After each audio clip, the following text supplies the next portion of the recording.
A man that I really like a lot he's definitely tough. I don't want to fight him. President Prabowo of Indonesia. Hari ini kita akan membedah sebuah peristiwa besar yang sedang menjadi pembicaraan hangat di kancah internasional. Presiden Prabowo Subianto baru saja menyelesaikan kunjungan kerja yang sangat strategis di Washington DC, Amerika Serikat. Bukan sekedar kunjungan biasa, perjalanan ini membawa misi besar, mulai dari menarik investasi masif, membahas tarif dagang, hingga isu perdamaian di Gaza. Namun ada satu hal yang mencuri perhatian dunia, yaitu bagaimana Donald Trump memberikan pujian yang luar biasa kepada Prabowo. Trump menyebutnya sebagai sosok yang tangguh, pintar, dan pemimpin yang enggan ia hadapi dalam perselisihan. Tapi apa sebenarnya makna di balik pujian tersebut? Apakah ini hanya basa-basi diplomatik ataukah ada pergeseran besar dalam posisi tawar Indonesia di mata dunia? Kita mulai dengan dinamika antara dua tokoh ini. Di sela-sela pidatonya, Trump tidak ragu menunjukkan rasa hormatnya kepada Presiden Prabowo, bahkan bercanda dengan menyebut Prabowo sebagai orang besar dan ia tidak ingin melawannya karena ketangguhannya. Dalam dunia geopolitik, pujian dari seorang negosiator ulung seperti Trump bukanlah sekedar basa-basi. Ini menunjukkan bahwa Trump merasa nyaman dan melihat potensi besar untuk bekerja sama dengan pemimpin Indonesia. Trump juga mengakui Indonesia sebagai negara besar dengan populasi sekitar 240-280 juta jiwa yang sangat dihormati secara internasional. Pujian pintar yang diberikan Trump bukan tanpa alasan. Hal ini kemungkinan besar merujuk pada strategi diplomasi Prabowo yang mampu menyeimbangkan kepentingan nasional di tengah ketegangan global. Agenda besar pertama adalah kehadiran Presiden Prabowo di KTT Perdana Board of Peace di Washington DC pada Februari 2026. Langkah ini sempat menuai kritik di dalam negeri. Namun Presiden Prabowo tetap yakin bahwa bergabungnya Indonesia adalah keputusan terbaik. Mengapa? Karena menurut beliau Indonesia harus aktif di dalam organisasi tersebut untuk bisa memengaruhi kebijakan dari dalam atau strangle from within. Dukungan penuh pada rencana perdamaian. Indonesia berkomitmen penuh terhadap rencana perdamaian 20 poin yang diusulkan Trump untuk solusi abadi di Palestina dan Gaza. Pengiriman pasukan sebagai bentuk kontribusi nyata, Indonesia siap mengirimkan 8.000 pasukan TNI untuk menjaga keamanan dan stabilitas di Gaza. Meskipun bekerja sama dengan Board of Peace, Indonesia tidak meninggalkan Palestina. Menteri Luar Negeri Sugiono telah bertemu dengan perwakilan Palestina di PBB untuk menegaskan bahwa posisi Indonesia tetap mendukung penuh kemerdekaan dan keselamatan nyawa di Gaza. Ini adalah langkah berani yang menempatkan Indonesia sebagai jembatan perdamaian dunia. Sekarang kita masuk ke bagian yang paling berdampak langsung pada ekonomi kita, yaitu Presiden Prabowo menghadiri Roundtable Business Summit di US Chamber of Commerce. Hasilnya sangat mengejutkan. Indonesia berhasil mengamankan investasi senilai 38,4 miliar US dollar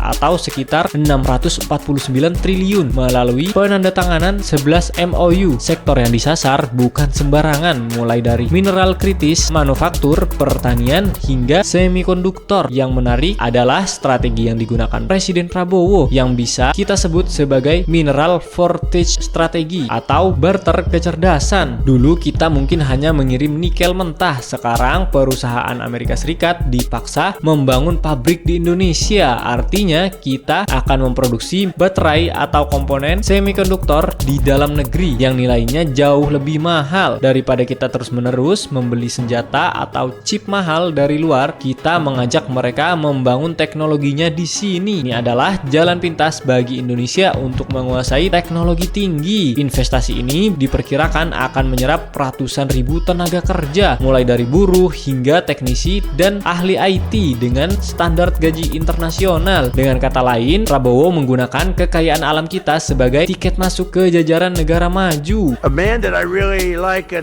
lot he's definitely tough. I don't want to fight him. President Prabowo of Indonesia. Thank you very much. Please. This is a big guy. I tell you, I said, how many people in Indonesia? He said like 240 million. I said, no, say it again. How many? It's a big country you have. And you do a great job and respected by everybody. And thank you very much for being here. Thank you very much, Mr. President. Bagaimana menurut kalian? Apakah strategi barter kecerdasan ini akan benar-benar membawa Indonesia menjadi negara maju? Tulis pendapat kalian di kolom komentar ya. Jangan lupa klik tombol like dan juga subscribe. Thank you.